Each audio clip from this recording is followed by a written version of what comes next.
here at Wonderville on a Thursday night for WordHack. Make some noise with your hands and faces. Oh, yeah.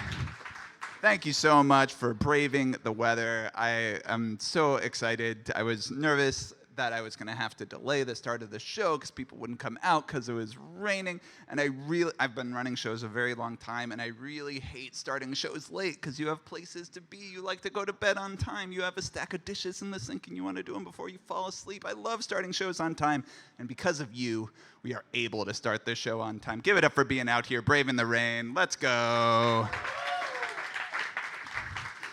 And shouts out to Jackie, Finn, Rhodey, helping me set up these chairs and dry them off. This is, we use the patio furniture here at WordHack, and we're proud of it. And these chairs you are sitting on are dried thanks to many of our regulars, so really appreciate that. We have a really great show for you this evening. If this is your first time here at WordHack, WordHack is a monthly show here at Wonderville, which is centered around the theme of language and technology. So how computers and phones and software affect the way we read and write and think about language, and all the different ways we can approach that. And so WordHack, when I first started WordHack back in 2014, now 12 years ago, the idea was that people were working with words and computers in all sorts of different camps. Some people were coming from it in a background in writing or poetry, like I was. Some people were coming from a background in games, making like generative storytelling or dialogue engines. Some people were coming up from an academic lens, using it to study language. Rhodey, can we get the arcade machines a little quieter? He knows. Give it up for Rhodey in the booth. Yeah. This guy, he takes care of us so good.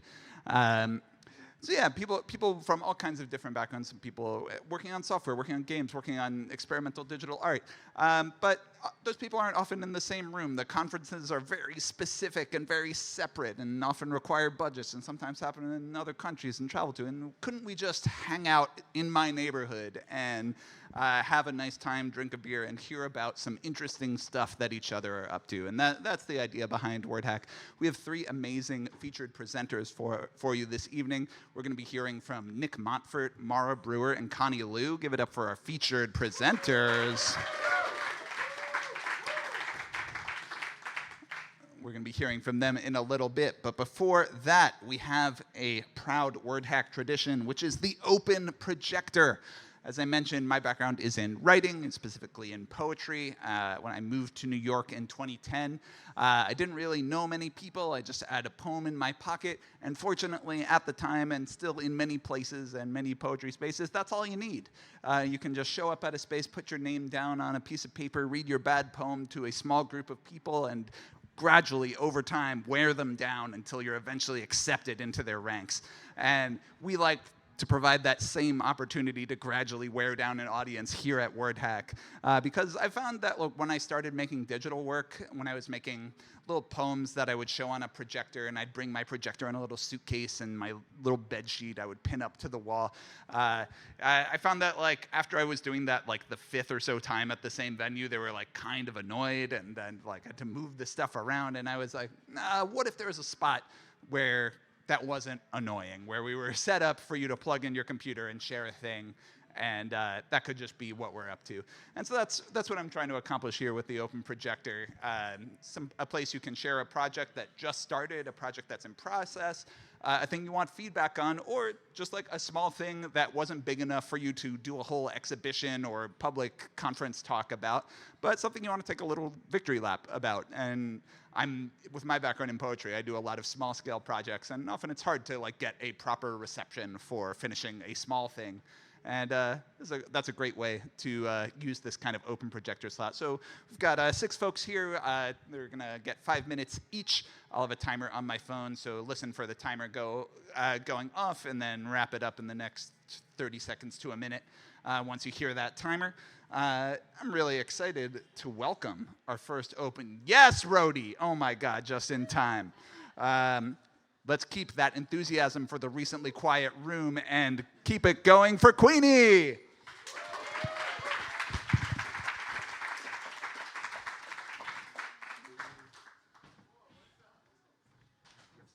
Yes, I do.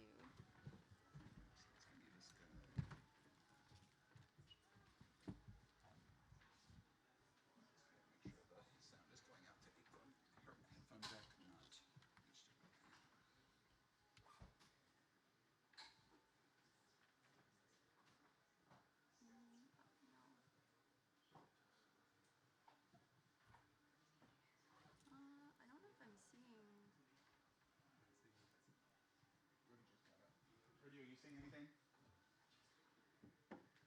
Oh, I got that. If this doesn't work, it's fine. It is a working projector. Should we try a different mode?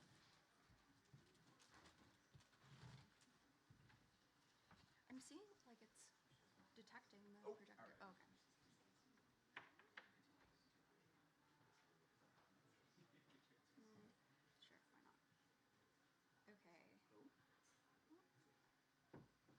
Okay.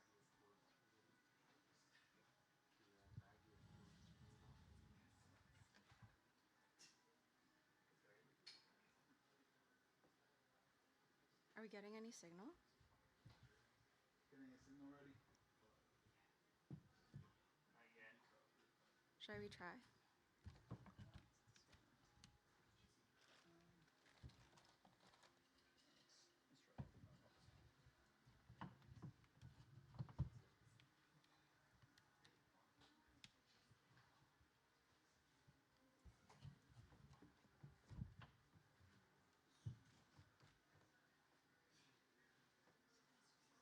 Please. Maybe a different port. My laptop is detecting the screen change, the resolution change. It goes, give it 45 seconds. It goes through a capture card and sometimes takes like. Okay. All right. Hello, everybody. Could be. It should be. Yay! Thanks. Oh. Okay. Hello, everyone. How many of y'all use a calendar? Yay! How many of you love your calendar? How many of you hate your calendar? Yeah, okay. I'm one of those people who loves my calendar, and I use it for literally anything. And I feel like for the past little bit, I've been thinking about calendars as an untapped literature, or memoirs, if you will, of our past, present, future.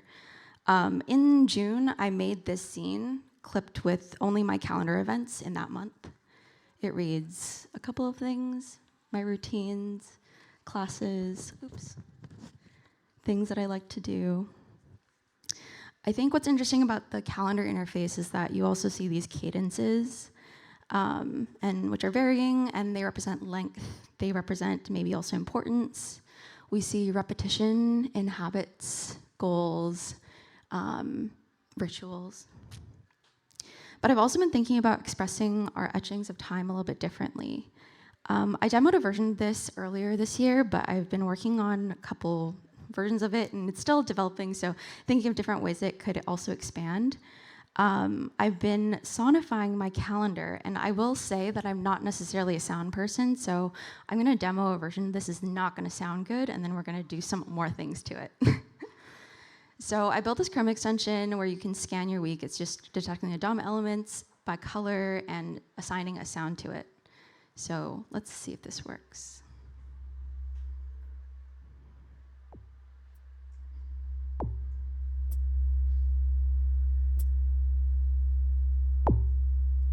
It's going really slowly, which is not what I expected.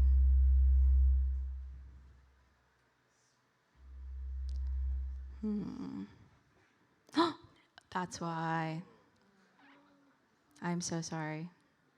I did not expect this to happen.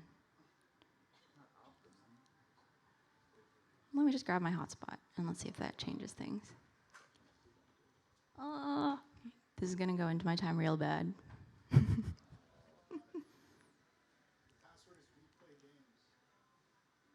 It's for some reason not letting me open that at all. I'm so sorry, y'all. This is my bad. Okay.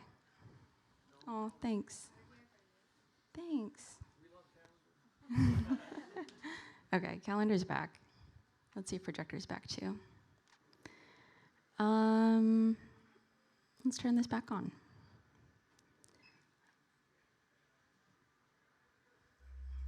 Okay, it's still going pretty slowly. This is a little bug. I think it's my fault, but it's okay. Let's go to this week.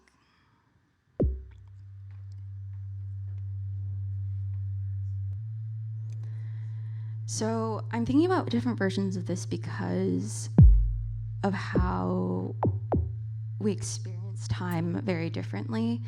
I'm thinking about future deadlines, like being able to listen to like future deadlines coming up as like a looming sound that feels really anxiety ridden, or like playing a soundtrack of, let's say, like the past year. And also on top of that, thinking about like maybe condensing one day into a soundtrack, waking up to that as your alarm clock sound, as a way to show you what's coming up in your day. That's clearly really stressing me out, the portfolio. But what I'm also thinking about is that if I were to make my calendar into sounds and a song and lyrics and poetry, I'm also thinking about what happens if I optimize for a better sound.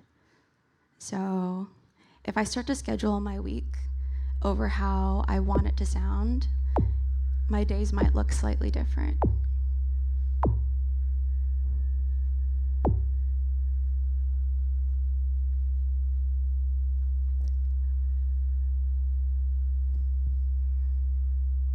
My speech isn't working as I intend it to be, but it's usually 2 times faster, which I'm hoping for.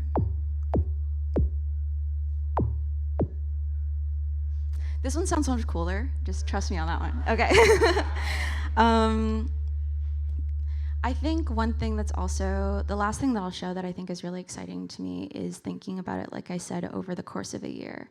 So let's say we go back to June of last year. I guess it's August now, but if I want to play my whole year, it scans the entire year,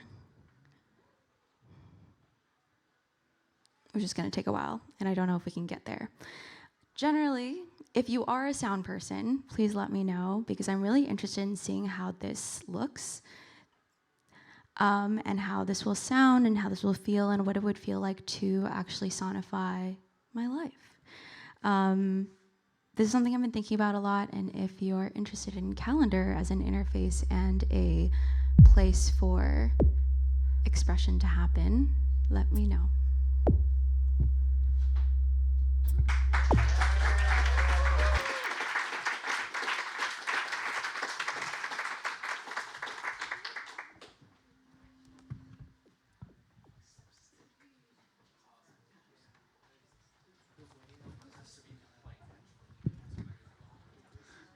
Thank you so much, Queenie, for sharing that awesome Chrome extension and for powering through our projector and sound warming up. Let's give it up for our next open projector presenter. Oh, and just in time, too. Oop. Our next open projector presenter, who is Dustin. Give it up for Dustin.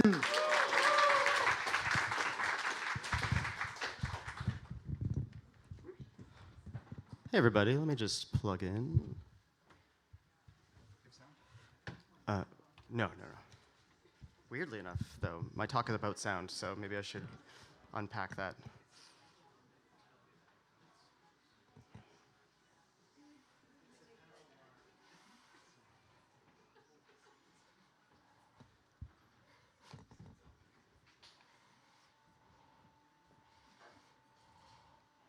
Oh, man. I sized all these windows correctly for a different display resolution.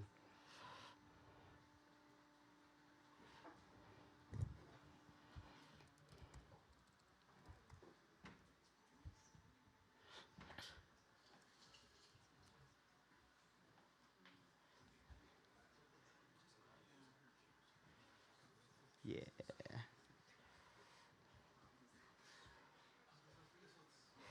Yay, okay. Yeah, this will make sense. It'll be fine. I'll get to do a little bit of like puppetry this way. And we're like, look at this. Okay. Text. When we look at language, we mostly think of the text because that's, it's easy to look at language that way. But we forget that, and this comes from a textbook I read by Herbert Clark called Using Language, where he sort of reminds us that like text is frozen speech, and speech is the original form of language. And if you've actually had to do manual transcription, no human being ever really finishes a sentence in conversation. There is always some sort of interruption. There's always some sort of there's someone else goes on. You're nodding right there, which is called back channeling. If you spent time in India, you'll see a bit of an Indian head bobble. There's all these sort of live negotiation channels. So speech is the original form. Text is just a frozen version. This like little demo is mostly a bunch of stuff I'm thinking about, and I'd love people to talk to me about it. So it's kind of an ad. Please come talk to me. So I was with NYU for a while in a group where we were looking at turn taking in conversation, and it's way messier than you'd think. And you can motivate that some about like wanting to talk to an AI agent, but mostly I wanted to make Zoom calls better. And we looked at a lot of like. At first we were like, well, the problem is people interrupt each other, and turns out people actually love interruptions.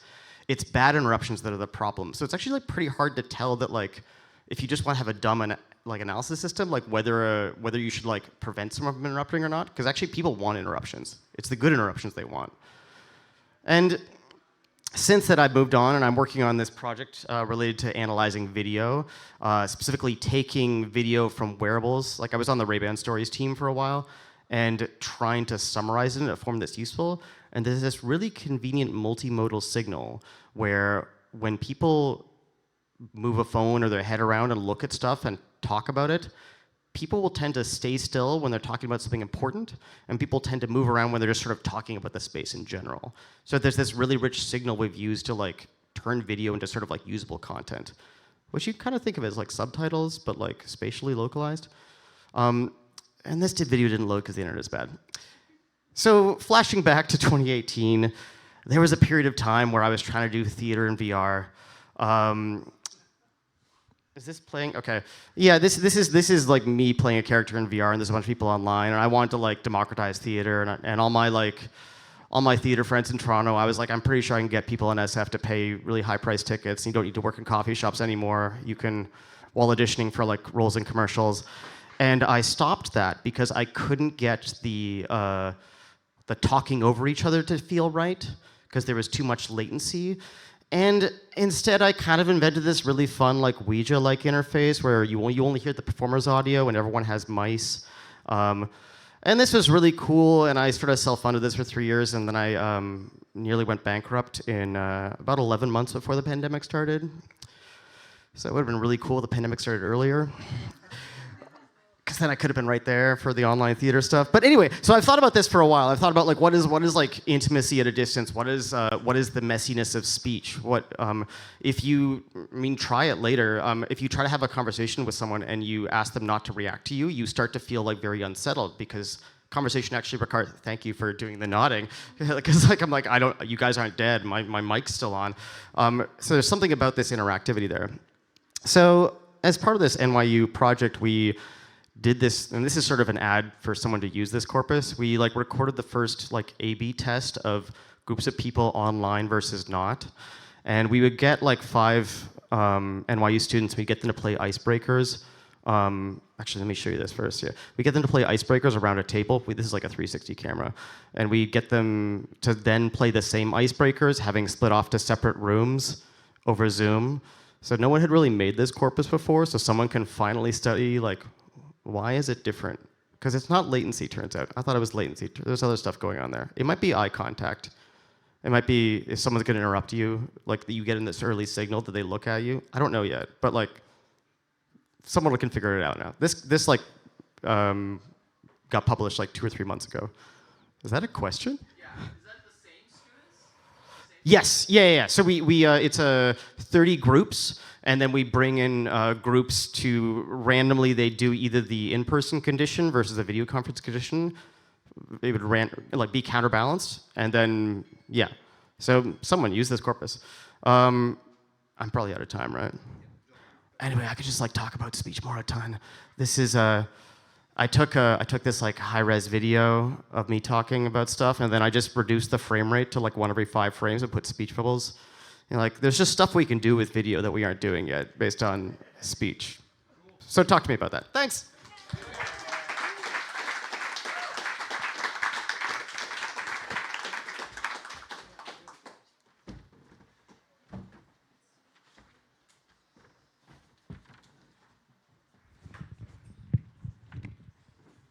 Thank you, Dustin.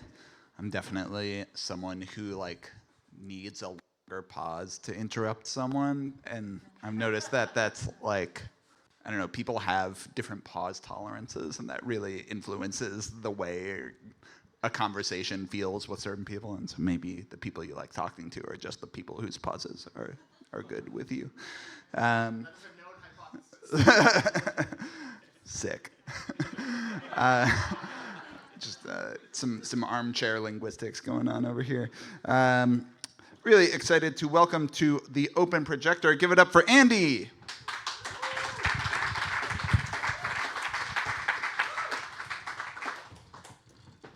Hello, everybody. Let's see. No sound. So this should just. All right. Let's see if that kicks in. And I will try to make that bigger. Hi. My name is Andy Bayo. Wait for this to start. I make a bunch of stuff on the internet. For the last 24 years, I wrote waxy.org. Does anybody heard of waxy.org? How about supercuts? Have you ever heard of the video remix meme supercuts? I coined the word supercut. So that's probably the more relevant thing that anybody might know me for. Oh, I also ran XOXO in Portland for 12 years, and there's Waxy, that's my site and my link blog, and there's XOXO, which ends Schiffer on the homepage, and there's Supercut, which I recently rebooted and has a bunch of fun supercuts. That's not what I'm going to talk about. I'm going to talk about a very old site that I launched back in 2012 called Playfic, which was, at the time I launched it, a way of writing and sharing Inform 7 interactive fiction sketches and experiments. How many of you are familiar with Inform 7? Okay. So Inform 7 is it's a way of writing. It is a very unusual language, and I am very charmed by it, and I recommend taking a look at it. The source of Inform 7 games or experiments or whatever you want to call them, it looks like paragraphs of English prose, but it very much is not. I'll show one here, if this is up here, and if I'm on the Wi-Fi, should be able to. I'm not sure if I am on the Wi-Fi. It's been bad for hours. Well, I don't even need to show examples. Let's see. Hold on a second. Ooh, this is very, very slow. We'll see if that loads. Okay, there it is. Oh boy.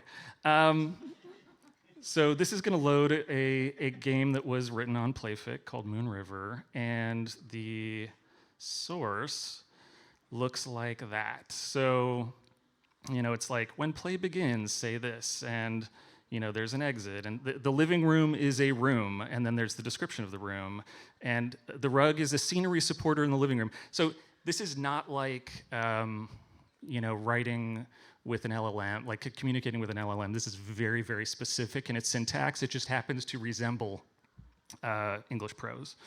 But there was really no great way of sharing these things at the time that I wrote this, and so I made this thing that you could just sign up and write it in an editor and publish it right there and share the links. And I didn't know what was going to happen from that. I just did it as a side project, and it turns out thousands and thousands of people used it for publishing all sorts of different things, fanfic and weird experiments, and it was used as a learning tool in schools, and that was super fun. And but I never really ended up updating it after that. I maintained it, and it just kept going. And then recently, I decided to end up shutting it down because there were better alternatives out there. You can still play every single game. I'm never going to shut that off because I like keeping websites around forever. But you cannot sign up anymore, and you can't make new games. But as I was looking back on this corpus of thousands and thousands of games that people made and experiments and like playing around with this weird little niche programming language, I wanted to kind of commemorate it. So I built this thing a couple days ago, and I knew I was going to be in town. I live in Portland, Oregon, and I was going to be in town, and WordHack was happening, and Nick Montfort was going to be here. So I'm like, okay, I better do something with interactive fiction. So I made this this weird little browser that I'm calling Atlas right now, and anybody can go check it out. I haven't announced it anywhere except I'm here and on the stream. So it's playfic.com/Atlas, and it'll take you to it's basically connecting almost every one of those games together. Looking at their exits, the cardinal directions, north, west, south, southeast, northwest. I did not do in and out or up and down so that I could do a little compass here. But when you start, it takes you to a random game, and anything blue is connected in that game, and anything gray is connected outside of that game. So here we're looking at a game that someone made called Julius Caesar. This is the room description, and we're in the park. If we go west, we're in intersection. That is part of this game. But if we go and we can see the objects here. There's an object. There's Portia, your wife. Everything's an object. And there are, if I could get the Wi-Fi working a little bit better, there are also containers and supporting objects. So there will be like a dresser, and there's a drawer in the dresser, and inside the drawers there's a key. So those things are also listed here and expandable. But I don't think that the Wi-Fi is cooperating well enough for me to show you any of that. But on your own, please take a look at it. It's playfic.com/Atlas. And that's my little WordHack project. Thank you very much.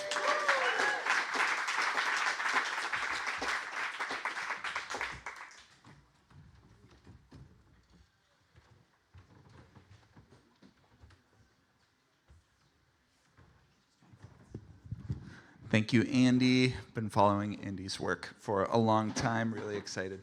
We caught him while he was in town. And yeah, sorry, I think the weather's messing with the Wi-Fi. Our password, it's Wonderville Wi-Fi. We play games if you need to get on there. But if you are one of the remaining Open Projector folks, consider preloading some of your stuff in the gaps in pause, because I want to be able to see everything that's on here. And up next on the Open Projector, it's Eric B. Give it up for Eric.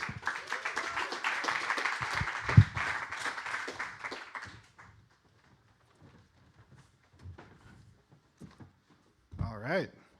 This is my first time presenting at WordHack, and also my first time demoing this, so wish me luck.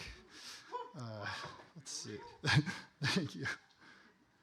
All right. Oh, is this going to work? Takes a minute.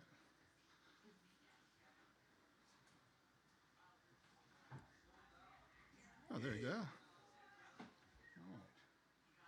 I'm going to format it to the screen. There we go. All right, so this is what I'm presenting. It's Tails. I need like 5 people at least to load this on their phones. And oh, sweet, awesome. Don't write anything yet, but oh, yeah. So oh shoot. Yeah, let's get that in a minute. But I guess we're maybe going to try writing a poem about WordHack. So get your thinking hats on about what you might want to say. And it's going to look like this. And so, yeah, let me speak a bit about the inspiration for this. So there's kind of 2 big AI models, types of AI models that are popular these days. One is like stable diffusion models, which is how you get images and video generation. And basically, it works by subtracting noise until you get, it predicts noise, it predicts what is noise in an image and subtracts it. Another way of thinking of that is it's adding signal. I don't know why they talk about it like subtracting noise. I guess it's kind of like Michelangelo chiseling away at marble or something. They want to sound fancy.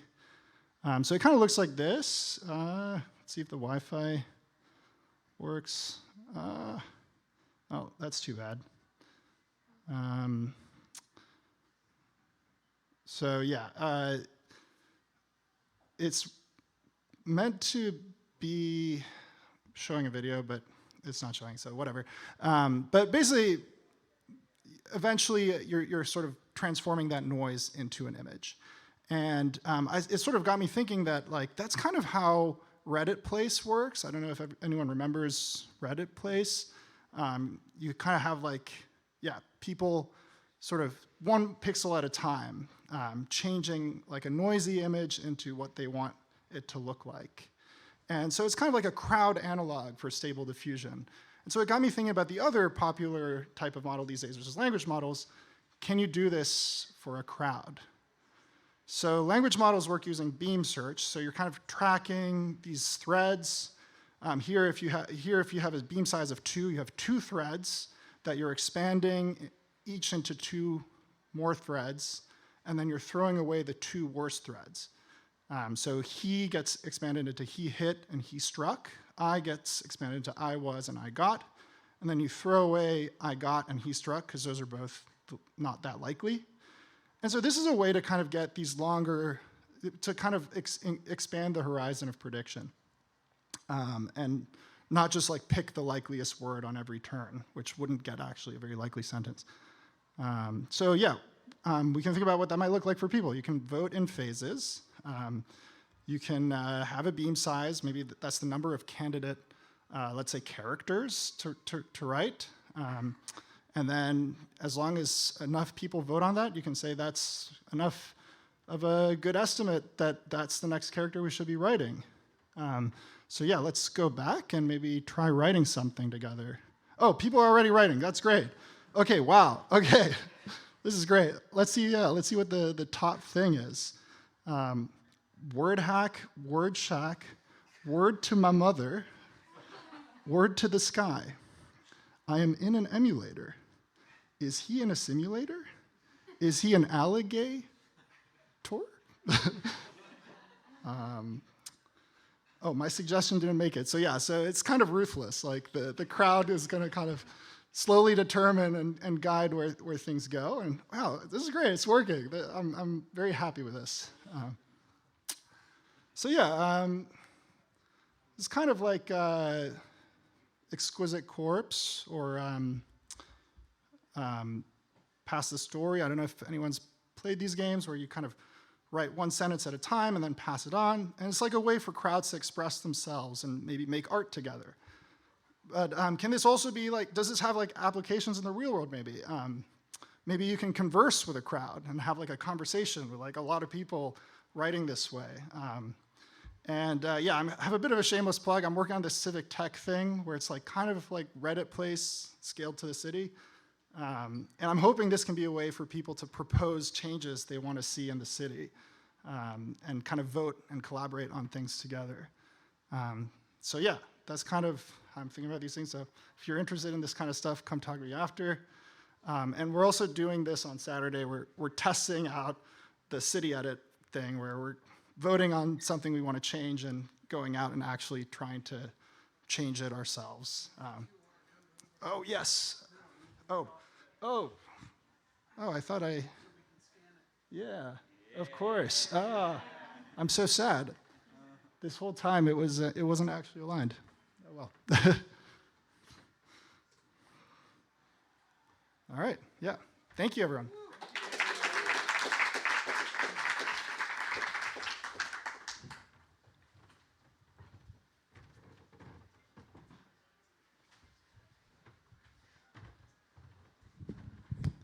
Thank you, Eric. Very cool project.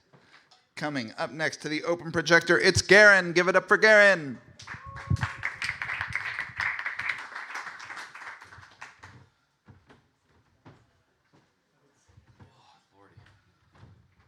Is this sound? This one? The one that looks like a check. Let's do this. Yeah. This is very funny because my project is very similar to Eric. Is that your name? Yeah, yeah. You'll see. This is very. I need to test, and hopefully the Wi-Fi will be kind to me, please. Okay, let's test the audio. Okay, got it. Anyway, hey, how's it going? I usually start my WordHack open mics by telling you if this is going to be a good idea or a bad idea. This one's a good idea, so you're in luck. I'm going to quickly breeze through. I think a lot of people, obviously, overuse the word surreal. I think when we talk about surrealism in art, it generally falls into two categories, right? One is like just weird shit, putting a lobster on a phone and being like, haha, that's surreal, that's so random. But the other part of it is like a lot of what the surrealists were inspired by or like, took note of was this idea of like a cosmic consciousness, right? Like your dreams are made manifest. Let me slide this over also. Yeah. So your dreams can like predict the future, or you like collectively as a group kind of, as mentioned, like work on a poem or work on a drawing, and like the like quote unquote randomness isn't so random because everybody is contributing a part of themselves to the creative act, right?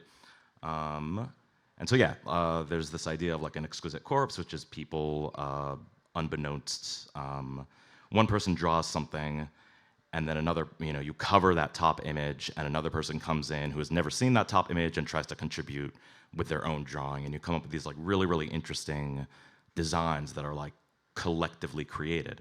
So again, similarly, I was like, all right, what does it look like to make a like a collective poem, right? I'm going to how do I pull this off?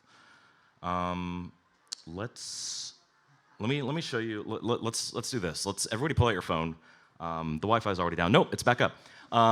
Everybody pull out your phone. Let's get 15 people. We'll make this room. Let's make it public, so anybody on the internet can join. Some of my friends may or may not be on Twitch right now. The idea is you can generally choose like what kind of poem do we want to make? Do we want to make a lyrical one? Do you want to make a descriptive one? You'll see kind of the adjectives and nouns and verbs sort of change. Let's go dramatic, since it's very rainy right now. Time limit, that basically just gatekeeps how long this poem is going to run for. So if this is a private poem, we could go for 24 hours. So basically, you can communicate with your friends all over the world. Let's just put 30 for random. And then hopefully, okay, please scan this QR code to the best of your... Too big. Big enough? Just right? A little higher?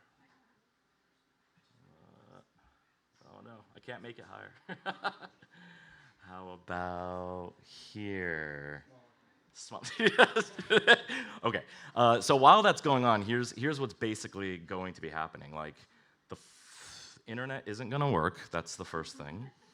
But the idea is, I've already preempted this one. Oh, I'm sorry. I blocked the QR code.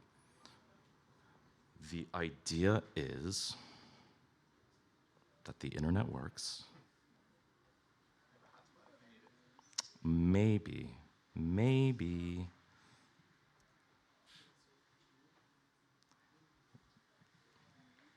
I just want to show what the idea is. Waiting their turn. Okay, so let's just roll with this. So people are waiting. So the very first person is going to pick a word, right? Words in. Now, whoever's number 2, that's your job to add a word. So the first person picked a noun. You are going to get like a dictionary type clue of what that word is, and hopefully we can all make a poem together. Someone, we're waiting for you. 20 seconds. There you go. Noun, you're next. Go for it. Trying to show what it actually looks like for the people who aren't in the room.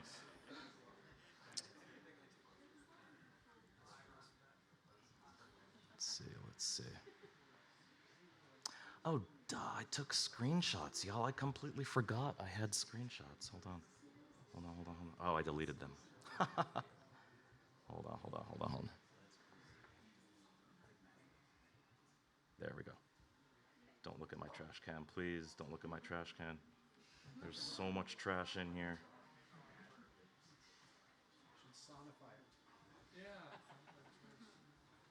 Oh boy. Oh boy. Oh boy. These aren't even the right images. All right, so in this case, the word before me, I'm an adjective, the word before me is feline vocalization. That could be anything. Who knows what that word means? But I basically come in here and I contribute my word, and we go from there. How's this one going? Word in. Someone's a noun. Maybe 15 was too optimistic, perhaps? Perhaps? Perhaps? Perhaps? Perhaps 15 was too optimistic.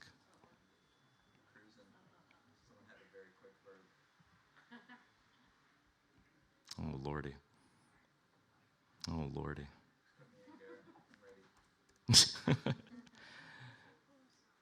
It should tell you how many people are ahead of you. Yeah, maybe we call it for time. What's that? Yeah. Anyway, at the end of this, come back to your phone. You should see a poem. And here, I'll grab a seat too. And we'll go from there. We'll see what happens. We've got 26 more minutes to finish this poem. So, all right, thanks, y'all.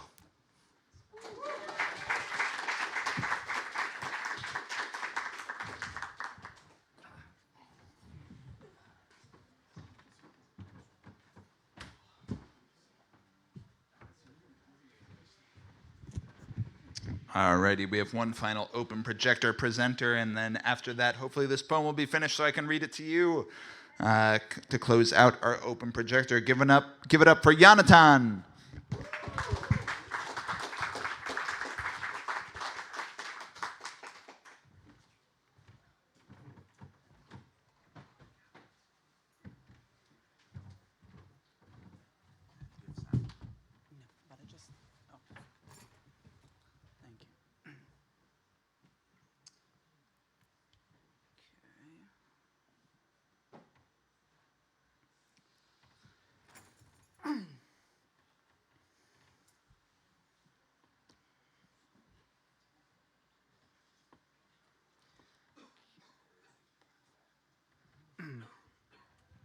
Hey everybody, thank you for being here. So my friend Yufeng really wanted me to show this project, so that's what I'll be doing. I hope you enjoy it.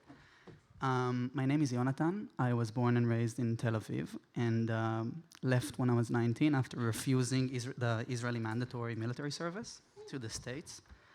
And ever since the genocide in Gaza began around 2023, I've been working in different ways to try and think about how, as artists, activists, digital creators, we can kind of like have an impact. And I've had this idea for a long time, and I only did it because I pursued it only because no one else did, which was to take all of the satellite images before and after of sites in Gaza. Before and after Israel destroyed them, and fine-tuned the stable diffusion model to train it on its destruction. And then I started just simulating different sites around the world and showing how they would appear if they were bombed by the Israel Defense Force. So here's just a video of that, of the Tel Aviv Museum of Art. It went a bit viral on Instagram, but after like a year and a half, I felt like that was just simulating genocidal violence, so I decided I should probably stop with that. And that made me think of how can I represent destruction in a way that is perhaps non-visual. The idea that I had was to actually take all of the weights of the stable diffusion model that I trained and compact it into a book form, including the data set of sites in Gaza before and after their destruction, as you can see here, before and after, which I collected for a few months. And I made this book with a little preface and the data set, as well as 350-something pages of stable diffusion weights, compacted by LoRaWAN, LoRa rank 1 and int 8, so it's like over 700,000 parameters compacted to like 300 pages. The model itself probably experienced some loss, so I don't know if reproducing it, even though I give a reconstruction key, actually will produce images, the same that I produce, but I wanted to have it more of like open source. But the latest thing in that project is that I basically invoked this Israeli law as an Israeli citizen to require the National Library to host my work in the Israel National Library, which is currently there after a correspondence with a person named Raphael, who was actually pretty kind, even though they pretty much refused for a second to address my requests to host my work in their library. Eventually, they helped me to digitize it, or I mean, I sent them a PDF, so they just needed to upload it, which apparently took a lot of time, and also had some typos, as you can see. I think the clerk inserting my title was pretty hesitant to type that word, genocide, but they fixed that too. So, yeah, basically, I think that project currently is complete, and oh, I have the book here. If anyone wants to take a look at it, sorry. Yufeng suggested I will pass it around, but I forgot. I haven't really presented that work yet, but if anyone, it's self-bounded, so it's one of a kind. It's more of a proof of concept for now. But yeah, there is a URL. If you go to the National Library of Israel, you can just type "if Gaza were here" and you can check out the book. And I think that's it.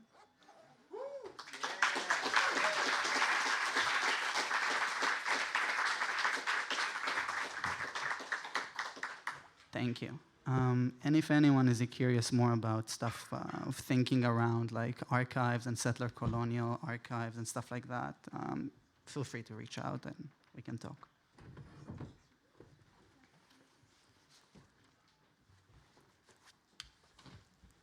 Thank you.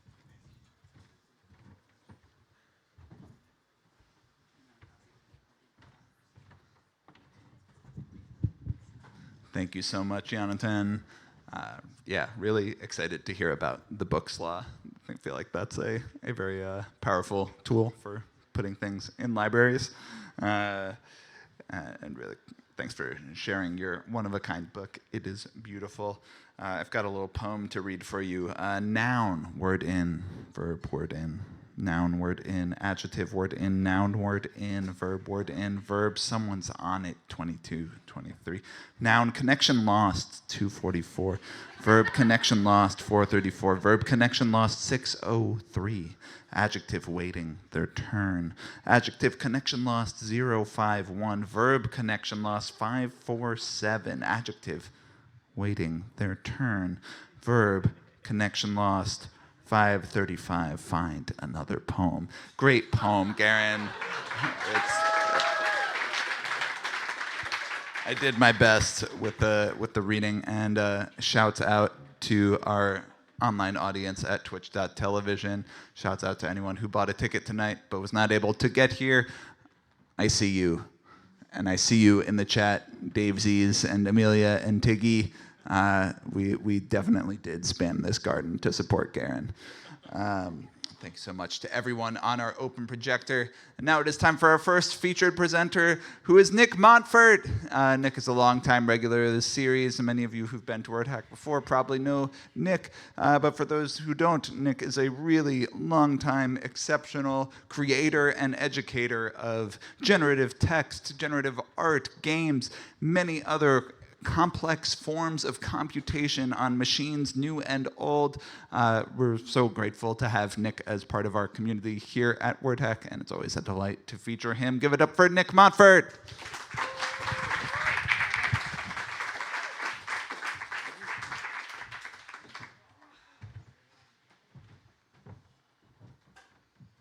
All right.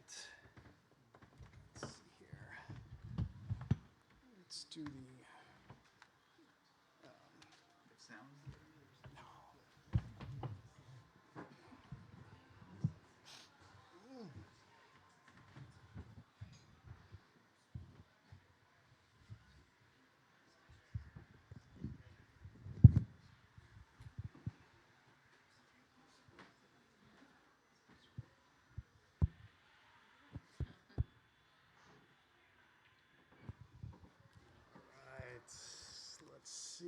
what the displays. Ah, yes, multiple displays. HXA 32-inch. Okay, let me get them mirrored. Yes. I always think it should be backwards if it were really mirrored. All right, so I'm going to tell you this evening about, you can tell which programming language, which two programming languages these projects are in, I'm sure. To start off, just a bit of a retail plug. I did bring a few copies of my book, All the Way for the Win, which begins at the origin of the universe, continues to the eradication of the last human poetic text, and is composed entirely of three-letter words. And also this trilogy of anthologies of computer-generated writing from people largely in this community, but also around the world from various places in America and Europe. All right, so anyway, with that little plug out of the way, I want to continue to talk about the first phase of work, which is in Bash. And the project's in Bash, so Annette Gilbert has this concept where she extends Ulysses Carrion's idea of bookworks or artist books, things that if you were to make another edition of them, you would have to make it exactly or as close as possible to the original book, the same trim size, the same binding, paper that's very similar, and so forth. So there's bookworks, and then also that, for instance, concrete poetry might be considered as page works. Things that need to sit in the same way on the page if they're going to be republished or represented. And so thinking about this, I realized that some of the things I was working on could be classed as term works. They're works for the terminal. And to start off with, there's this project from 1991 by Judy Malloy, who did Uncle Roger in the basic programming language, beginning in 1986. Before, of course, the web. When she was on the Well, she did this project U. Later in 1993, she did a project called Its Name Was Penelope, which is relevant to a movie that's in theaters now. And U was something where people were invited to type in these sentences, and they were sorted approximately by length and content to indicate maybe the beginning of a relationship. This, it goes, yeah, may I kiss you? It goes pretty quickly. That's like the fifth sentence. And then progressing through there, and it gets longer and more elaborate, and then sort of goes toward the end of a relationship. And so Judy has a very senior contributor to electronic literature and word hackery in general. So she had moved from Princeton, New Jersey out to California, and I believe she's joining us on Twitch tonight. So I wanted her to see this tribute to her project, U, which I've realized as a term work. And if you can see up here, it's a shell script, one-liner. I wanted to develop some works of electronic literature or digital poetry, computational poetry, or whatever you like, that could fit in my .sig. And so this is one of them, and this is my version of Judy's U, which works not by asking a large number of people to type things in, but simply by using the README files that already exist on your computer and sorting them by length. And I'm just going to add to this. We don't need it, strictly speaking, but I'm going to add a pager so that we see the beginning of it. You, thank you. Yourself. Your file. If you use, thank you, Amir. You red, you can put, you blue, you black, you white, your country, you need that. Your problem, you're yellow. Layout 1, 824. Layout 3, 814. Layout 4, 785. Layout 5, 784. You do this. You have to run. You'll need GraphViz layout. You will find, and you're done, define your own. Okay, let's just skip now to the end of what U produces. At first start, you should see some nice splash screen. Press F2 to start emulation. Master.dsk should load. And you will see a DOS 3.3 trademark prompt. By pressing F3, you may select an image file name, usually having extensions .dsk, .do, .po into slot 6 drive 1. After selecting it, you may reboot anew by pressing F2 key and try to boot from the inserted disk, or type any DOS 3.3 trademark commands to view disk contents and to run any program locate. That sounds like the relationship is over at this point. All right, so that's U for Judy Malloy. And I have done more than one of these term works, although I found they're a little bit difficult to do. So did people recognize this place at all? Anyone?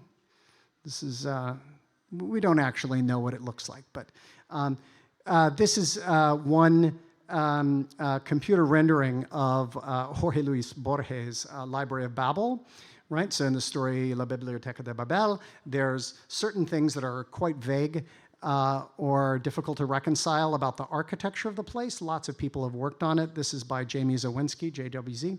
And other people have done digital projects like Jonathan Basile. It is known that the pages are 80 characters wide, 40 characters tall. They consist of 25 characters, although the alphabet is not specified there. And so if we look at my version of the Library of Babel, which is that long, it does this. And so you're getting one page of the Library of Babel every 2 seconds. That's very clever, isn't it? I like it a lot. But I actually like U better because it's different on everyone's different system, depending upon what README files you happen to have. In fact, I have a README file for another work that you'll see later on that's called U.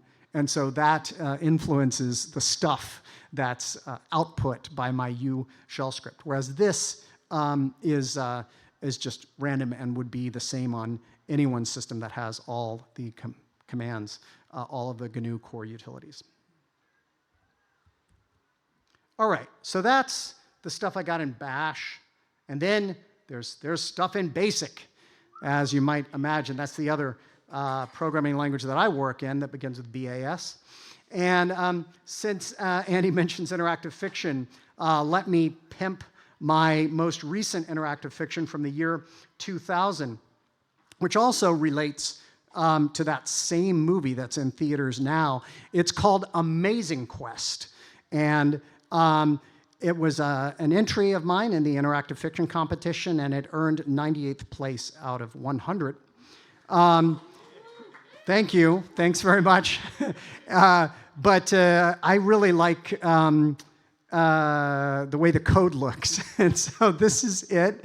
This is actually the entire code in Commodore 64 BASIC for that interactive fiction. If you Thought Inform 7 was weird, there you go. You ain't seen nothing yet. All right. So in BASIC, though, I want to tell you about a project that actually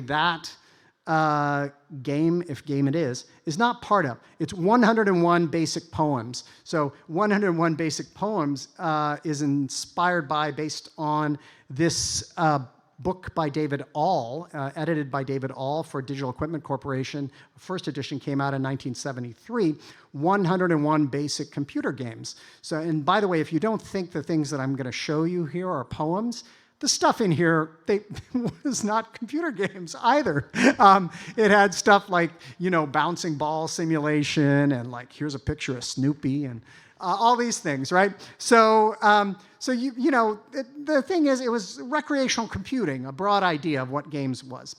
To give you like an introduction to this project, I want to share one of these that I might have shared during the pandemic because I did show off some of these at WordHack.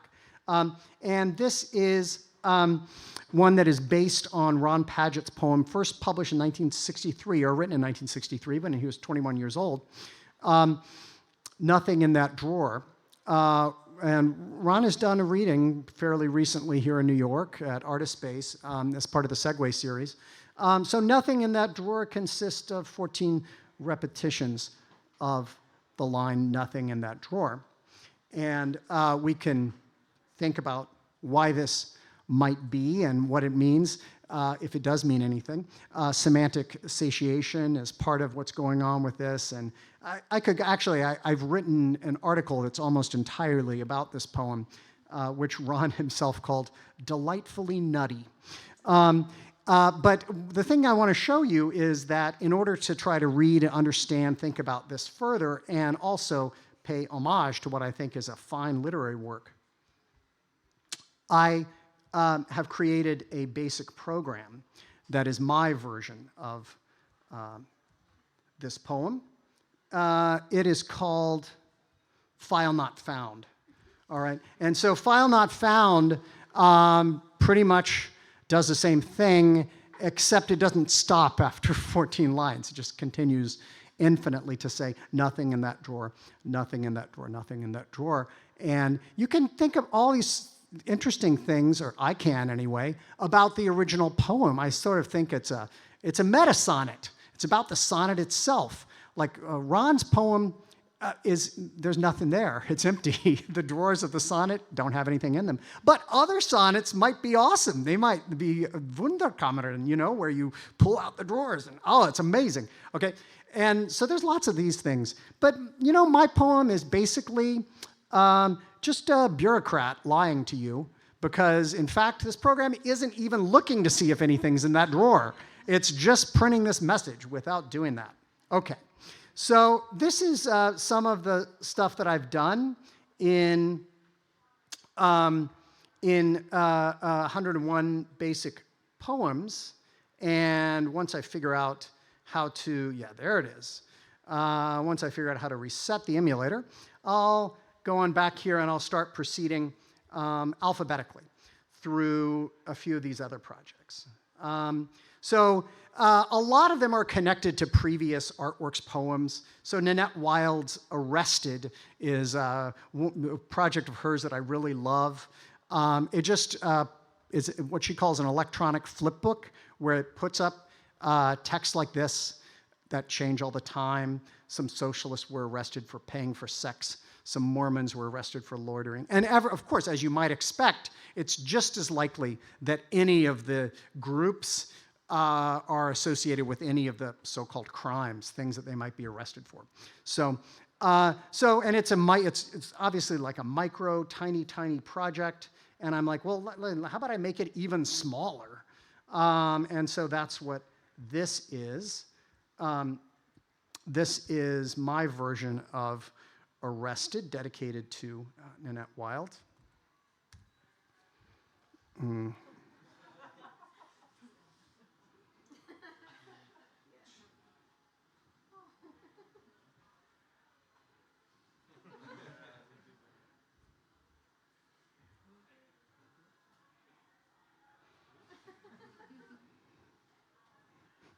Yeah, the coders are getting arrested a lot in this case. All right.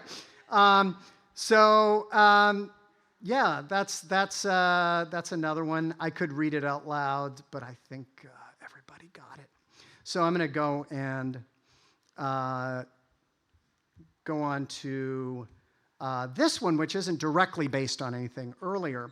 One of the things I realized in working on this project a few years ago was, I started doing this for the Commodore 64, and I thought, well, it really needs to be comparative because even though C64, for instance, and the Apple II are both 6502-based machines, have the same instruction set for anyone doing assembly programming. The chipsets are entirely different, and the capabilities that they have graphically are different. And they have, even though they both have BASIC provided by Microsoft, if you use floating point BASIC for the Apple II, the BASIC language is different also. So it would be interesting, I thought, to compare. And this is a program that you can do for the Apple II, or I can anyway. But you really can't do a basic program that accomplishes the same thing for the Commodore 64. And it's called Autoplot for reasons that I hope will be obvious in just a moment. It simply draws lines in the HGR, high resolution graphics mode, and it just tells you exactly the basic programming command that it's using to do that. So this is an example of transparency, we hope, in programming. All right, I need my reading glasses to do this, or here we go. Interpreter, integer basic, there it is. All right, now we'll be ready for the next ones. Daniel Timken, are you here? All right. Another time, Timken.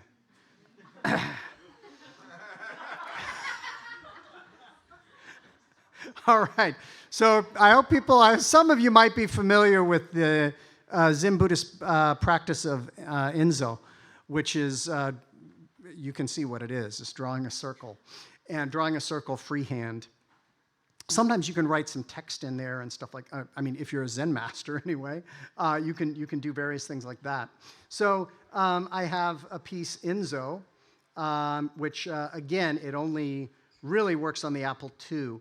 I also have a version of it that is for YA Basic, yet another BASIC that runs on natively on contemporary computers, not in an emulator. So but I don't create any of these works for YA Basic. If one of the 8-bit BASIC programs also will work in YA Basic, cool, I'll do that. And so here's Enzo. Uh-oh, we're not going to do it in integer basic. No, we're going to do it in floating point basic. Come on. All right. Floating point basic. There we go. All right. Here we go. I'm sure I have this in my copy buffer. All right. Where is that? Why is it not getting pasted in? Ah. All right. There it is. Here's Enzo. And so we want the computer to draw a freehand circle, and this is the way it does it.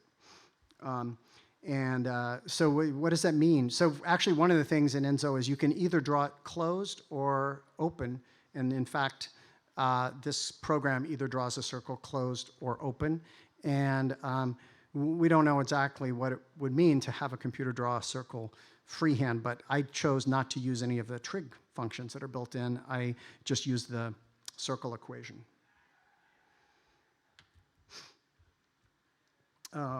All right, and now, who did this?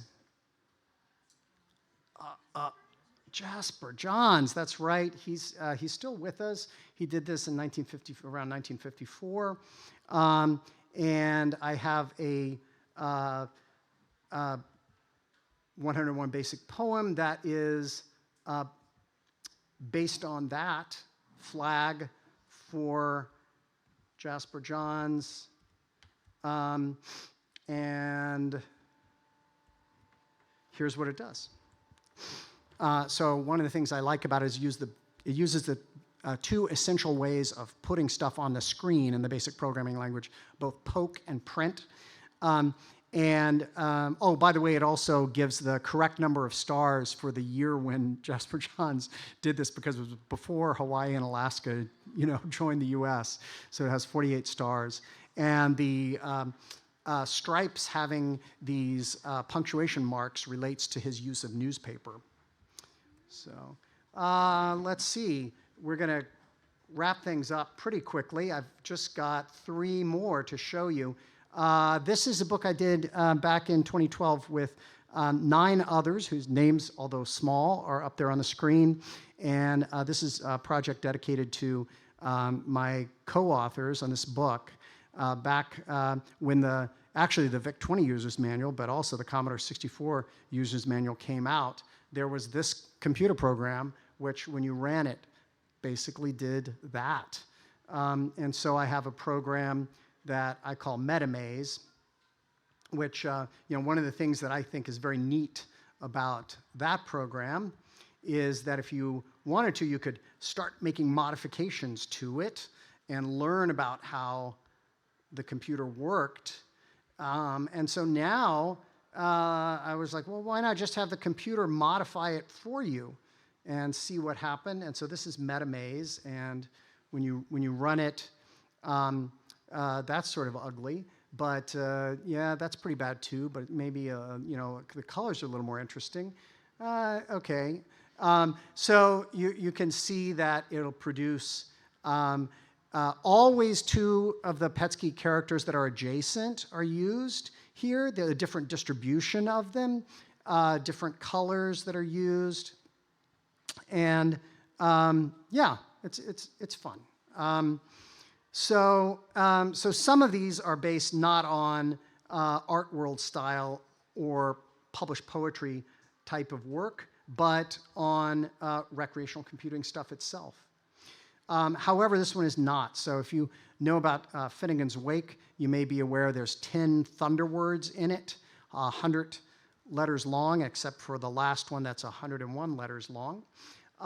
When I was working on a lot of these programs, poems in July, I was kicking them out just about every 2 or 3 days. I'd get one of them done.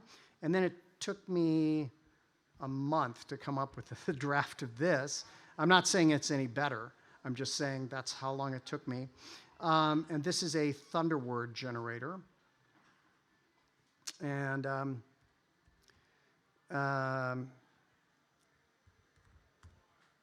there we are. There has to be lightning if there's going to be thunder, obviously. Yeah, it just took, I did a lot of very detailed natural language processing to try to break these things up into syllables and do way too much analysis of these thunder words. And eventually it's sort of like the things that literary critics have commented on, that they use words from other languages, and also that James Joyce has a sort of stutter that runs throughout Finnegan's Wake, but it's also at the beginning of several of the thunder words is an important part of this.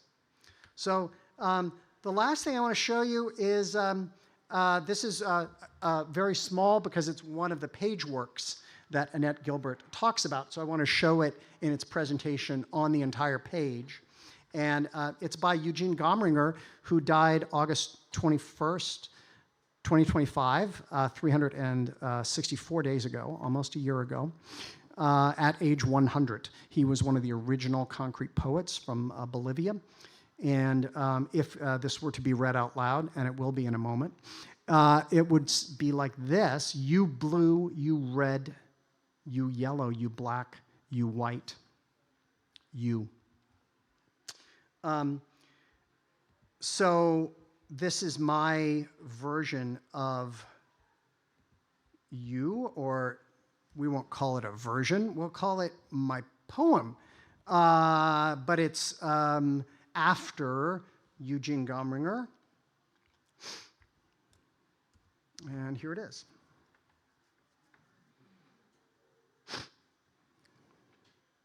Commodore 64 has 16 colors. You use light gray here for the background, so the other 15 are being cycled through. And with that, I want to say, yep, from me to you, from you to you, thank you, thank you, thank you.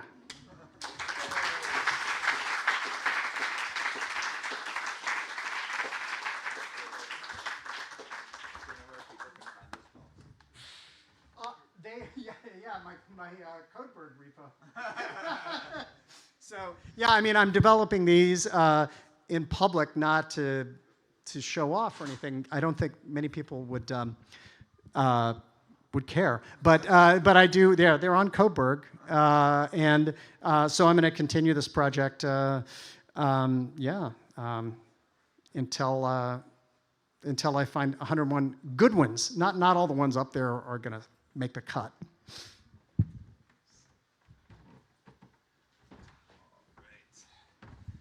Let's give it up one more time for Nick Montfort. All right, thank you, Nick. Amazing. You can find 101 Bash poems on Codebird. Find Nick's secret repos. We have arrived at the famous WordHack mid-show break. We are going to take a 13-minute break, but do not go far because we are going to have some outstanding presentations from Maura, Brewer, and Connie on the other side of this break. Now is a great time to go get a drink and tip your bartender, go to the bathroom, hang out. I don't know if it's still raining. Hang out inside or outside, wherever is more comfortable. I'll see you in 13 minutes. Goodbye.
And we're back, and it's going to be another 20 seconds until we start the second half of our show. I just yelled at a bunch of people at the bar, and I want to give them a chance to filter in so it doesn't disrupt our next presenter. But we are going to start the introduction of our next presenter in just 10 seconds from now. It will be so soon, but I'm not going to start it yet because I want everyone to be able to hear. That's right, now is the time to wind up those conversations because we will be here at the end of the show. You can keep talking because I am going to start the second half of WordHack in 5, 4, 3, 2, 1. Hey, welcome back, everybody, to the second half of WordHack. Oh, hope you had a nice little break there. I'm sorry, I talked to some people at the bar. It was longer than 13 minutes. I do apologize. But we are here for our second featured presenter. Really excited to welcome Maura Brewer. Maura is an artist, researcher, private investigator, someone who has an exceptional research-based art practice. And I was lucky enough to take a workshop with Maura and learn some exciting ways to find where different billionaires have lived and what sort of parking tickets and speeding violations they have accumulated in their various neighborhoods.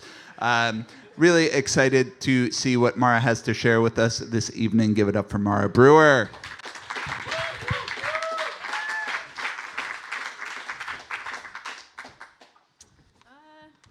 This is not on. Do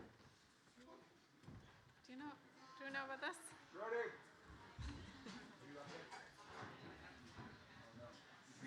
Oh, there we go.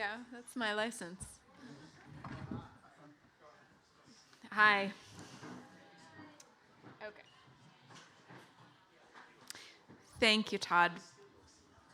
I'm very happy to be here. My name is Maura.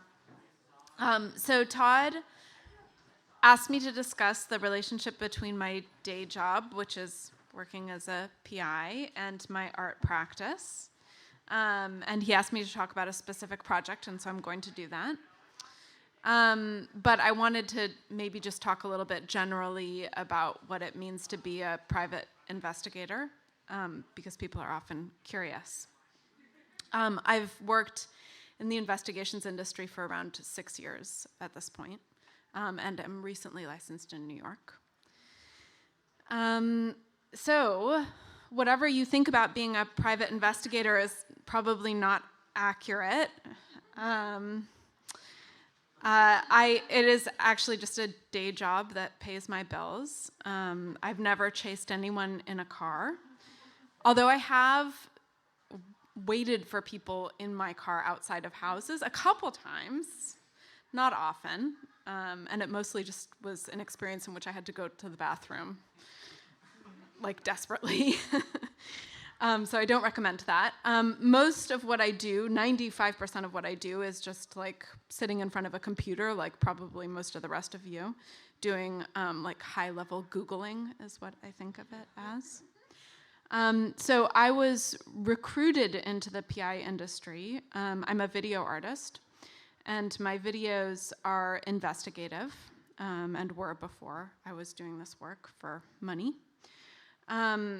And my work is often about the relationship between like art and finance and crime. So that's what I do as an artist. So the story is I was a couple, however many years ago, working on a video. I had just finished it. And it was a kind of, this is a still from that video. It was a sort of amateur investigation that turned into an essay video about this guy named Paul Manafort, who's kind of old news now. Yeah, thank you for nodding. And his daughter, lesser known, Jessica Manafort, who's a filmmaker. And I'm not going to talk that much about this project, but in the course of doing this work, I had taught myself to pull some court records and to look at corporation filings. And so one of my friends knew this guy who was like a longtime PI in Los Angeles, and he had a business, and my friend sent this person my video, and we had coffee, and he was like, I can teach you to do this a lot better. And I was teaching adjunct, so I was like, sure, let's do it, So I was offered a job. I have been told I don't know if this is true or not, but I've been told by people in the PI industry that they actually don't like to hire anyone who has like you can get like a degree in criminal justice. They don't like that. They think it's very uncool. And what they like to do is recruit people who are doing like amateur shit, basically. So that's how you get into the industry. You have to get discovered. It's a hard job, and it's about a 2-year learning curve. And it's apprenticeship. It's kind of old school. So you train on the job. And it takes 3 years to get a license, 3 years full time to get a license. I can't talk about my work in any sort of specificity, my money work, because it's all covered by NDAs. But I can talk about it in broad terms, which is that I write reports. And some of those reports are kind of neutral, like due diligence reports. And others are adverse reports, which are like digging up dirt. And now that I've been in the industry for a while, I work freelance, and I mostly have found myself doing political opposition research, which is what it sounds like, and I enjoy it a lot. So the reason that it takes like a sort of 2-year training period to become a PI is that it is difficult, and the reason it is difficult is because there is too much information in the world. There's a lot of information. And so you both have to learn to understand the kind of broad universe of public records, like what is out there about a person or a company. And you also have to be able to guess in a more intuitive mode where something fruitful might be, so that you can avoid going down endless rabbit holes, which you inevitably do anyways, but you have to try to avoid it, right? Because it's not lucrative to waste a bunch of time getting obsessed with something that doesn't go anywhere. So this is part of a checklist that I made for myself, actually, but basically, like, when you're getting trained, you're given this kind of massive checklist of the different kinds of public records that exist in the world.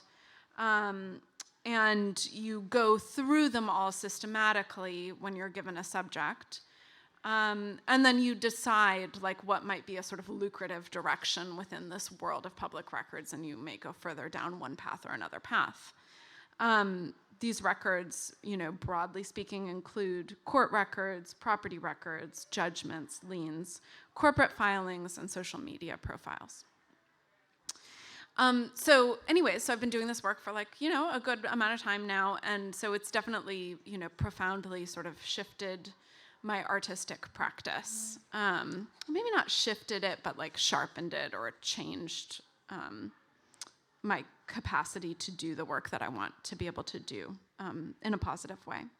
So I'm going to describe a recent project, and it's called, I did it about a year ago. The project is called Leveraged Artists, and I will explain it in a little bit. But this project makes use of my favorite public records database, which is called the Uniform Commercial Code Database. Has anyone ever heard of the Uniform Commercial Code Database, or the UCC database? I know, it's a niche public record. Oh, Brian, is that just because I told you about it? This is a very niche public record. But anyone can look it up. It's usually these are public records that are filed at the state level, more rarely at the county level, but generally speaking, you can find them if you search within the Secretary of State's website for a given state. UCCs are only filed in the United States. So this is not like an international kind of record, it's specific to the US. And they're voluntary documents. And what they do is they document a lending relationship between two parties. So, for example, if I were to lend Todd a lot of money, and I wanted it on the record that Todd had borrowed that from me, I could ask my lawyer to file one of these documents. And really what they serve as is a place to establish collateral legal collateral. So that if Todd then defaults on this loan that I've generously given him, I can take my UCC to a judge and say, I have legal ownership over this collateral that Todd owns, and then I can try to recoup that collateral. This is what a blank UCC looks like. And here you can see there's like a place for a creditor and a debtor. The creditor is called a secured party, and there's a little section where you list out the collateral, or you can provide an attachment. So the reason that these are very interesting documents, and I really recommend you go on your state UCC database and just put in the names of every person you know, because you never know what you're going to find. They're very, very interesting. And the reason that they're interesting is because these lists of collateral provide a kind of concrete window into what people actually own. It's really hard. You know, one of the things that I get asked to do sometimes is determine what someone's personal wealth is or what their assets are. And that's a really hard question to answer, right? Like what somebody is actually worth in this world or what they own. Like if you think about, our friend Elon Musk, who's recently a trillionaire or whatever, right? Like what does that actually mean? All of his money is wrapped up in various kinds of stocks. It's kind of like a theater of wealth, right? It's like insubstantial. But with a UCC filing, you get this sort of nice list of things, and you can say, at this time that this was filed, this person really owned this list of things, right? Because that is the legal meaning of the document. And it's also just sort of interesting to see these sort of like financial debt relationships between parties. So, I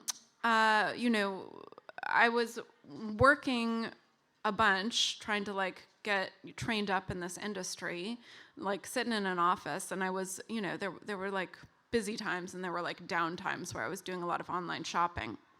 And when I wasn't doing online shopping, I started doing random searches of people in the UCC database. And it occurred to me to start searching the trustees of the Museum of Modern Art in the New York State UCC database. And, I don't really have anything well, maybe I do have something against MoMA, but, there are a lot, like the MoMA board is really interesting. MoMA has these historical ties to the CIA. Like MoMA is an interesting institution. The people who serve on the board of trustees are these sort of like horrible, horrible billionaires. So they're an interesting group. I think Leon Black was in the news for doing something awful for the millionth time. And I was like, let's just throw Leon Black in there and see what happens. And then I just started like searching them all systematically. So I'll give you an example of one of these guys. This is Ron Lauder, who you might be familiar with. According to Forbes, worth $4.7 billion. Estee Lauder, honorary chairman of MoMA, big art world guy, personal friend of Donald Trump, huge Zionist, et cetera, et cetera.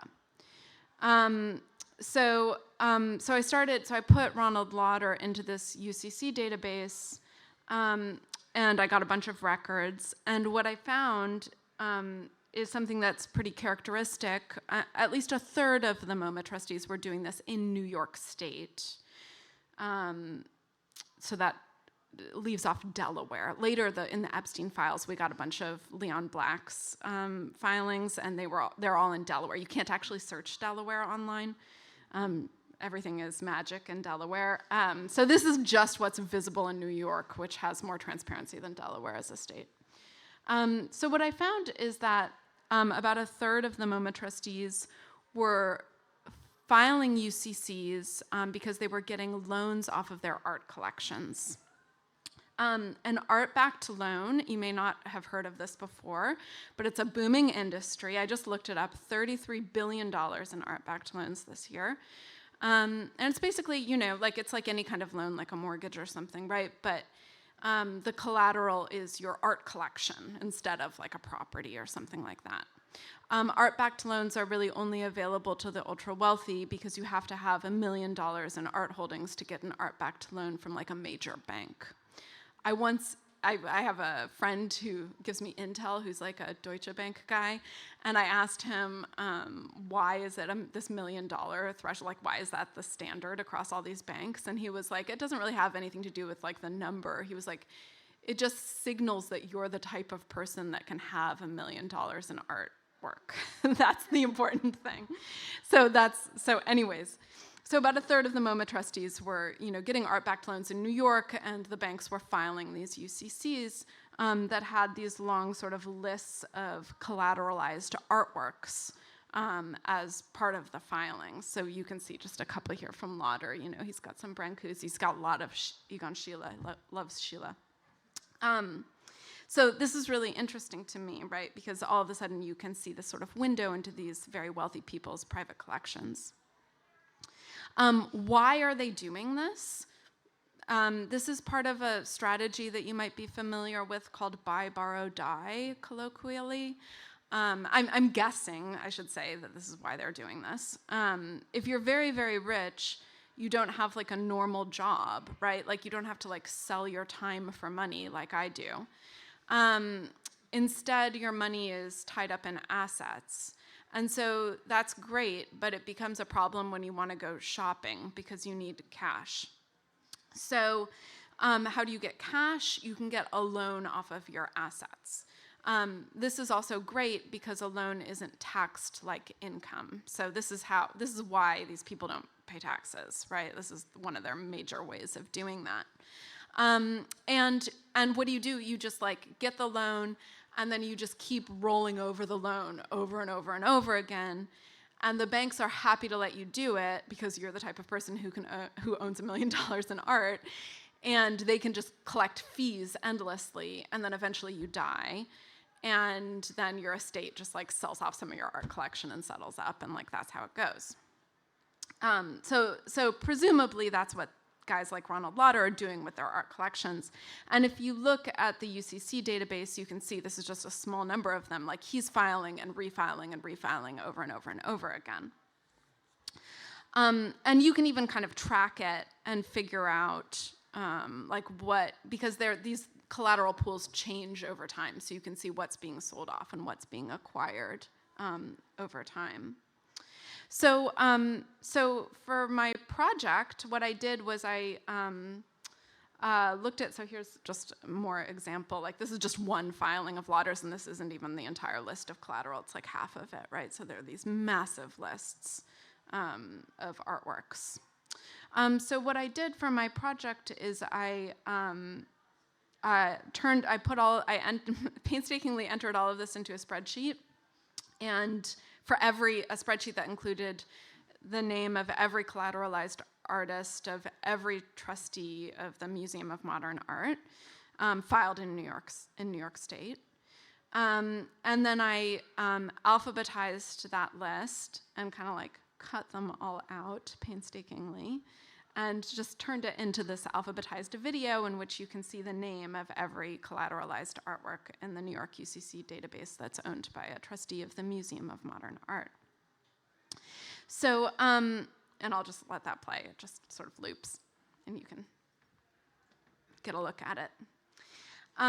So when I was working on this project, I was just like, I still am like very, very obsessed with art-backed loans.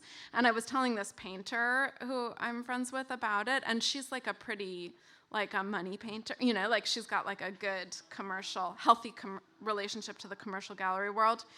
And she was like had never heard about art-backed loans, and she was very interested in these, and to learn about this. And she asked me, is it possible that my work has been collateralized? And I said, maybe, I don't know, it's possible. And she was like, well, is it a good thing if it has been? And I had to think about that. And I thought, this is the answer I've come to, which is yes, it is a good thing for you personally, because that means that you are worth enough to be used as a financial instrument for someone else. So the last thing that I wanted to say is that working in the PI industry is very interesting. You meet a lot of really smart people. A lot of them, the majority of them, are kind of refugees from academia and journalism, two industries which have been decimated by the cost-cutting strategies of neoliberalism over the last 40, 50 years. And so as people get bounced out of these sort of public-facing research industries, they get absorbed into the private research industry, in which they're all generating private knowledge governed by NDAs, which is, you know, really what I do in my job is I take publicly available information, synthesize it, package it, and privatize it and sell it for a bunch of money, and then it goes into this NDA world and is used by someone, God knows how. Like, I don't even know how it's used most of the time. And so what I'm trying to do in projects like this is just kind of like reverse that flow of information, right? Tell people about how you find this information, explain to artists how their work is getting financialized, and try to think about my practice as a space in which I'm not only asking questions, but also attempting to answer them. Thank you.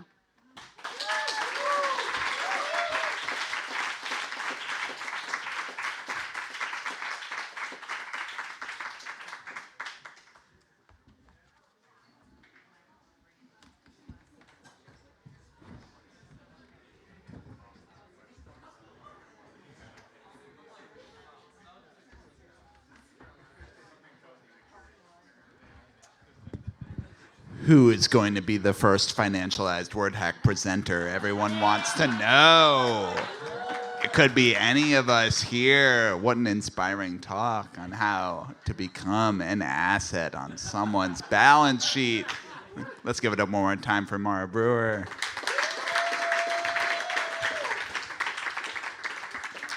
Really amazing talk. We have one final presenter for you. I'm really excited to welcome Connie Liu. Connie is an incredible website maker, software artist, creator of many interesting platforms for sharing things on the internet, and an exceptional designer as well. Let's give it up for Connie Liu.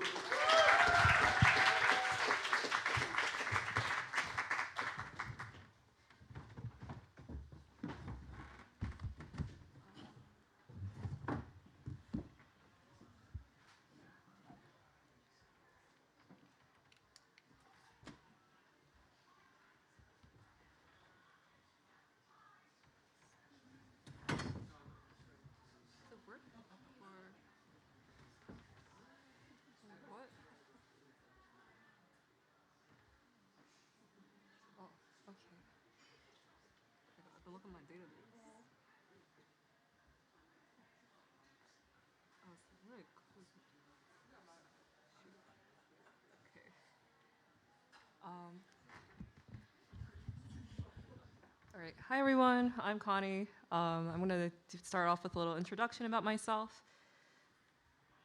So, oh wait, why is it not loading? Sorry, a sec. Okay, maybe this one's preloaded. I'm Connie. I go by connie.surf online. This is my website.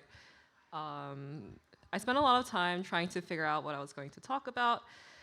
In the process, I realized I'm primarily interested in the ecological cycle of the internet. Whether we like it or not, we spend a lot of time on the internet. Every time I get on the train, everyone is on their phone scrolling on Reels somehow, even though there's low signal. It's fair to think of the internet as this place, this physical place where things happen within it. Like most places, there exist cycles. This is one that I care most about. I want to intervene on these cycles. I want to reimagine other ways that it could be. In that sense, I've primarily found my answer through designing new tools and networks based on my values. It's a practice I like to call values-based software. Here's a list of them on my website if you want to look at it later. So the first one I'm going to talk about is just relationship between the individual and social networks. In the past, I particularly looked at social media as this cycle of consumption, in which the algorithm serves whatever is most addicting to the user, which is probably not good for them, but gets good engagement and continues on. So I created this website. It's called inprogress.works. I wanted to create something that was purely focused on generation and bidirectional connection. I started it in January, and it's been running for the last 6 months. It was a lot of effort, and it didn't particularly scale, but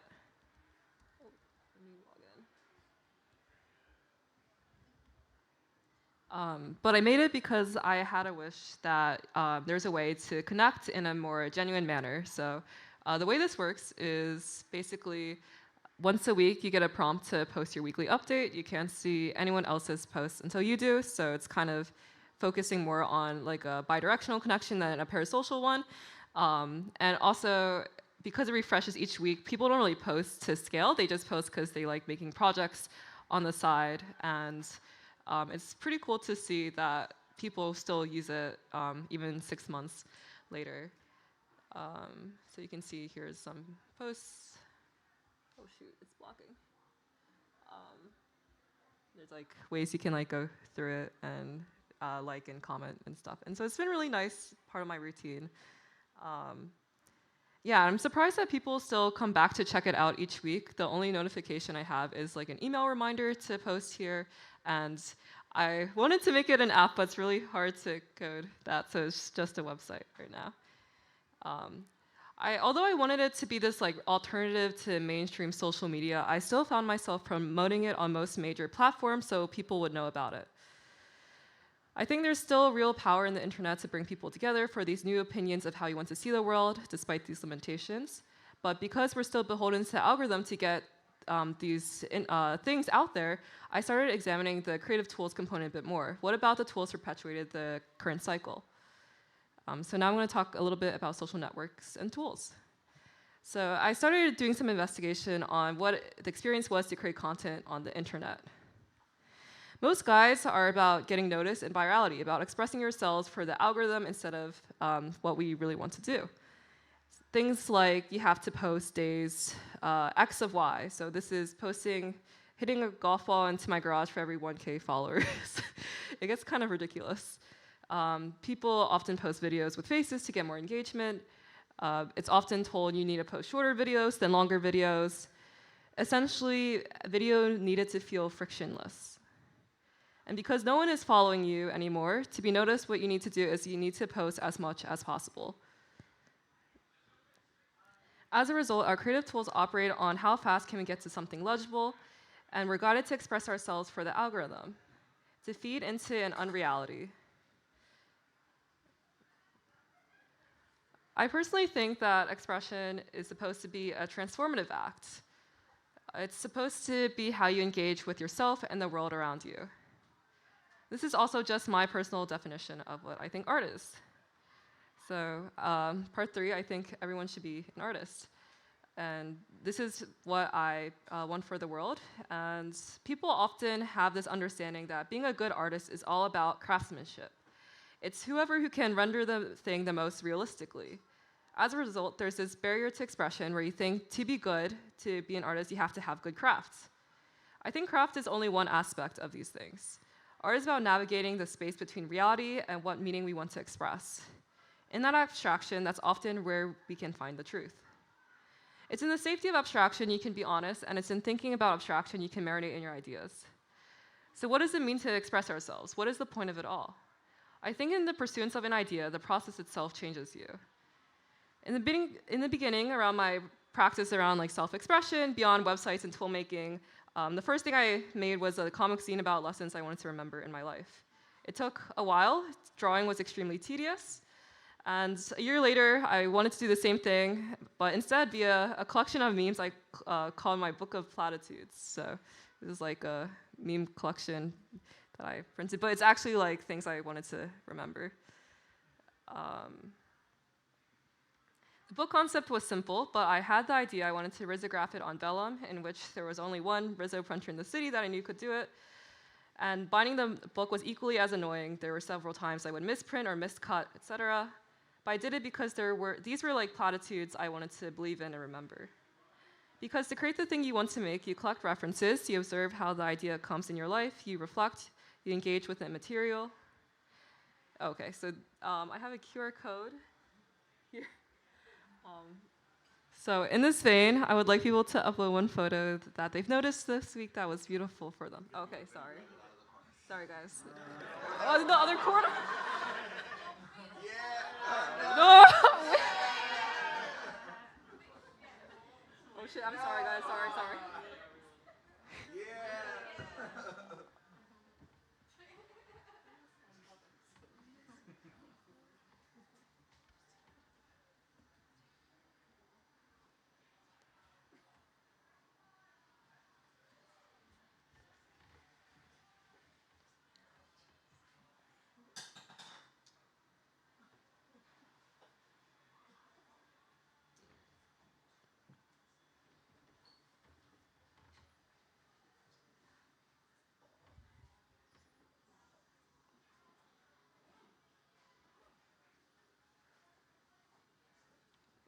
Okay, I think most people have uploaded something. Do you still need the QR code? Does it work? Oh, okay. So I can't tell. All right. Okay. So next I want to talk about the smallest unit of expression. I've been thinking about this one arena channel called iPhone Widget Screenshots, in which people will share 2 images that randomly show up in their channels together in conjunction. So the way this works is you have a widget, and it'll draw 2 images from your arena channels randomly, and people like to screenshot them when they find meaning. Even though it's very random, people are able to find connection between the 2 blocks. You can see here, this says, language cannot be pronounced, and then there's a picture of a sun. The abstraction needed to connect these 2 images is what produces meaning. It's exactly what you need to create art. When I've been thinking about other small units of expression, I've been thinking about the memes or ugly graphic profanities, in which these are very simple graphics, but really hit in a different way. And my theory of why these hit especially hard is we'll often see these simple combinations on social media when we're so used to these text posts trying to convince us of something else. It's kind of hard to see. It says, life it works out, or in life if it doesn't. That posting to self-express and be earnest is seen somewhat as a radical act. Shoot, sorry, it's loading. So you can see here, this is someone mocking the a common Instagram post format in which he is saying, I am posting these for the algorithm, and being very self-aware about it. So maybe you don't need to be able to draw well to express yourself. I think the smallest unit across film and comics and memes has always just been word and image. I catch myself reaching for something more. Okay, I think this is the Wi-Fi. There is supposed to be all the photos everybody uploaded here. But it's not working. Patience. Well, I can also. Maybe I'll go my hotspot. Okay, I'm gonna. Let's let the bandwidth come through. Okay.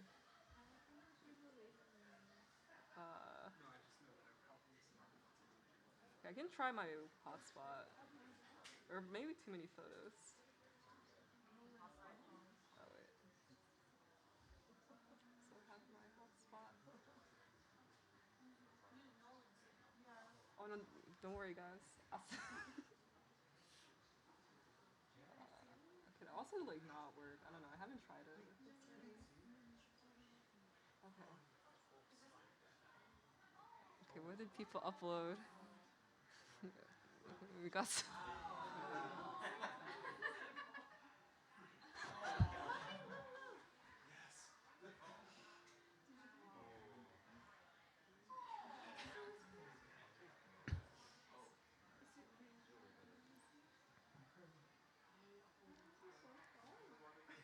Okay. Yeah. Okay.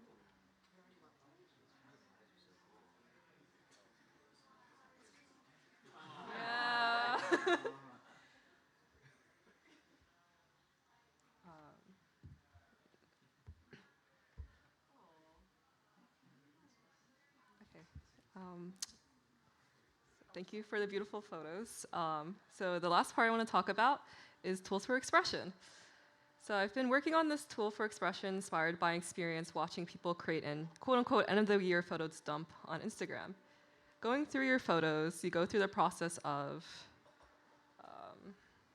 observing the world, reflecting, rearranging into a deeper meaning. You probably figured it out by now, but I actually used this tool to make this presentation. So it's a lot of slides. Technology has made it really easy to make these complex things quickly, but it hasn't erased the work to express yourself. My first WordHack was a few years ago. I remember being very scared to show on the open projector. I wasn't sure if people would understand me. We live our lives through images. They record time passing. I keep on forgetting. and then encounter it again. Anyway, so you can try this tool out for yourself on sequence.connie.surf. Let me know what you make with it, and if you encounter any bugs, there's probably some bugs. Or you can follow me at connie.surf on Instagram or the internet, or that's my website actually, and let me know what you think. Yeah, thanks so much.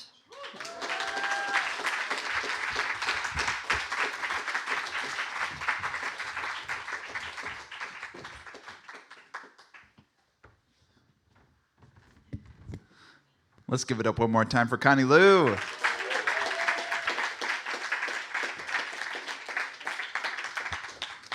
Connie joins a proud tradition of custom-coded presentation software for a WordHack presentation. Really excited to see that, and always love seeing a new web-based presentation software.